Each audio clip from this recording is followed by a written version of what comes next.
Assalamu alaikum. Wa alaikum salam. Kwana biyu. Lafiya lau wallahi. Alhamdulillah. Ya azumin ne. Lafiya lau garin ma rana yi oba. Wallahi. Saboda azumin ma ni yanda ma fi girgiza ni saboda daure kawai nake na cika yin daure ina kwanta idan tashi karfe 8 sallan ma kawai dai ba yadda za a yi muke kai ta kawai. To ya ake ciki ne?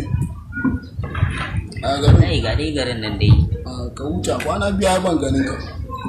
Baba ka zo yarinya can.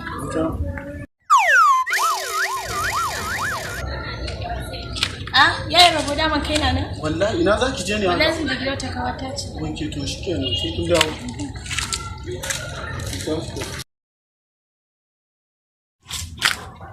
Hello kawata gana kofar gidan ku ki fito.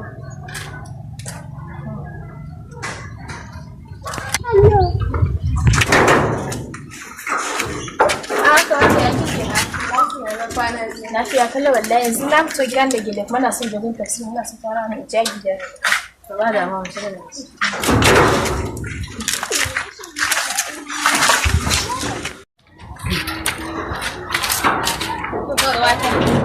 zan wuce.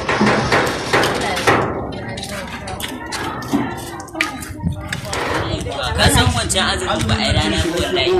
Wallahi wancan azumi ba a yi rana ko. Ni ko gani da kyau ko ban cika yi ba da azumin nan ba. Azumi rana yi da.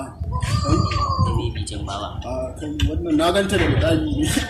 Bari dan je kila mata ta ce duk da ka san mata aure suke sa da dabi amma bari je. Ba mu. Bari an so phone number ita. Mata, dan ban phone number ita ma. Mai wanda kake da shi na.